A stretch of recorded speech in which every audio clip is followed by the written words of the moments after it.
કોઈ ધર્મનો વિરોધ નથી ભાઈ, કોઈ ધર્મનો નહીં. આપણે જે સંપ્રદાયને માનતા હોય, જે ભગવાનને માનતા હોય એને યાદ તો રાખવાનો, કારણ કે મારો ભગવાન આંધળો નથી. જો તમે એને ભૂલી લઈને આવશો ને તો એને ખબર છે તું એનો ના છે મારો શું થશે. સમજાય છે? તો આટલા બધા આજે આપણે અસંખ્ય 10,000 થી લોકો વધુ દારૂ લોકો આયા છે અને તમે બધા કાલ હવાર વ્યસન મુક્ત થશો તો એના બદલામાં મન શું આપશો?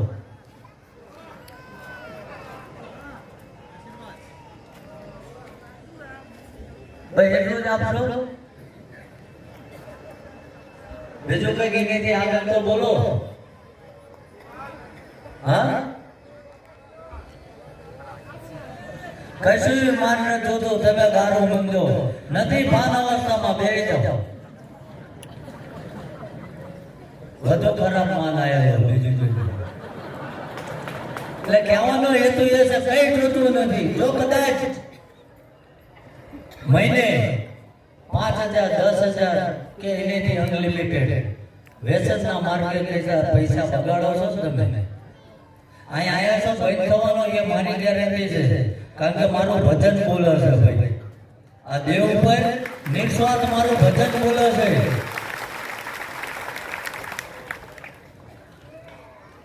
કારણ કે કોઈ પણ રતિભર સ્વાર્થ લીધા વગર રાત દાડો હું અહીં જાગું છું. એટલે જેને હારા માર્ગે જવું છે ને એને મારા ભગવાન આગળ કદાચ એને દિશા ના મળે તો બાજી રસ્તો બતાવી દીધો.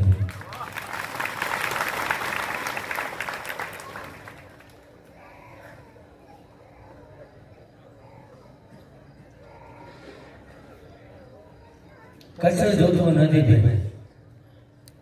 પણ જો એ 5-10 હજાર રૂપિયા તમે દર મહિને બગાડો છો, એ ઘરમાં એક નોખો ડબ્બો કે ગલ્લો રાખી બચત કરજો કે રોજ એક ગલ્લામાં નાખી દેવાના આ મારા વ્યસન. સમજી ગયા? અને એ તમારા પરિવારની જરૂરિયાત માટે જ્યારે જરૂર પડે તો એમાંથી જે કઈ 2-5 હજાર રૂપિયાની જરૂર પડે એટલે બધાને ચીકી નાખતા. કારણ કે વાહન પાછું મારે એનું બીજે રોકાણ કરાવવાનું છે કે પોતાના પરિવારને કહેવાનું ભાઈ હું હારા માર્ગે ચડી ગયો છું, તમે વાપરવામાં થોડું ધ્યાન રાખજો. સમજી ગયા ને? વાહે ભૂખ લાગી ફરીથી પ્રવડો નજીક જ છે કે જો કરવું હોય પરમાત્માની દયા થઈ છે અને વ્યસન જો તમારું છૂટી જાય એ 5-25 બીજા બનતા હોય તો પોતાના ગામમાં જે સ્કૂલ શાળા જે કઈ હોય ત્યાં એક આટો મારજો અને ત્યાંના શિક્ષકોની મુલાકાત લેજો કે કોઈ પણ જ્ઞાતિનો માણસ હોય જેના દીકરી દીકરા ભણવામાં હોશિયાર હોય અને થોડી પૈસાની અછતના કારણે એનું ભણતર છીનવવામાં આવતું હોય તો કાલ લગીને હું દારૂ પીને પૈસા બગાડતો તો એને ભણવાની ફી હું આપી દઈશ. આવું કે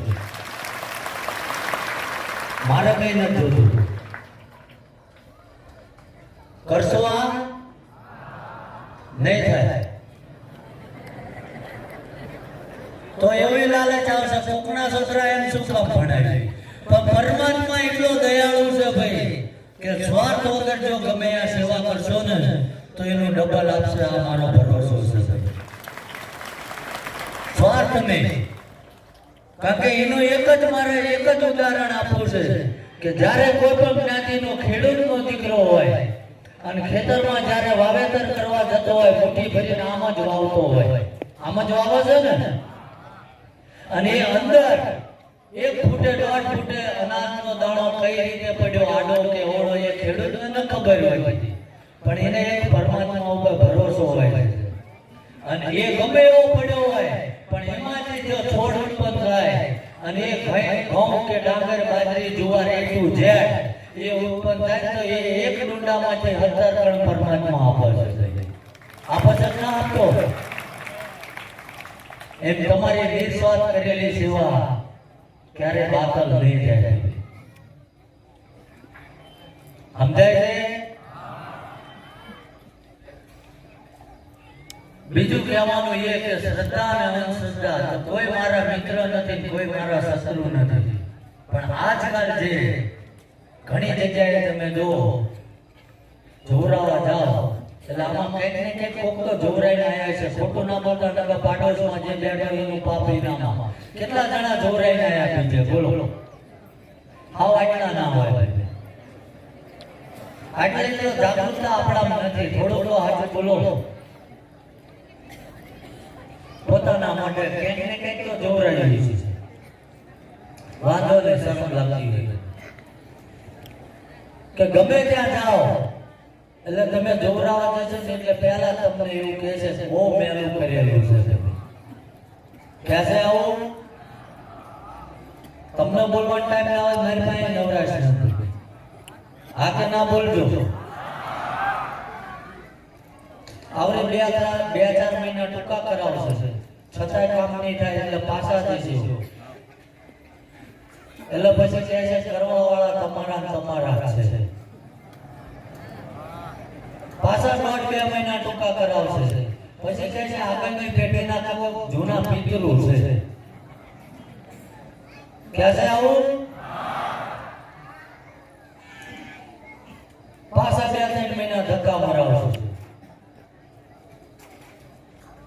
અને પછી તમને એમ કહે છે કે બહુ મેલું છે એનું વૈણું વાળવું પડશે. ક્યાં છે ને આવું? તો મને એ નથી સમજાતું. હું કોઈનો વિરોધ નથી કરતો. પણ આ જિંદગીમાં આ જગ્યામાં જે કઈ તકલીફ મેં દાદાની સામે બેહાડ્યા છે. હું કોઈ મંત્ર તંત્ર નથી જાણતો. બસ ભોળાનાથનું ભજન કરું છું, બીજું કઈ નહીં.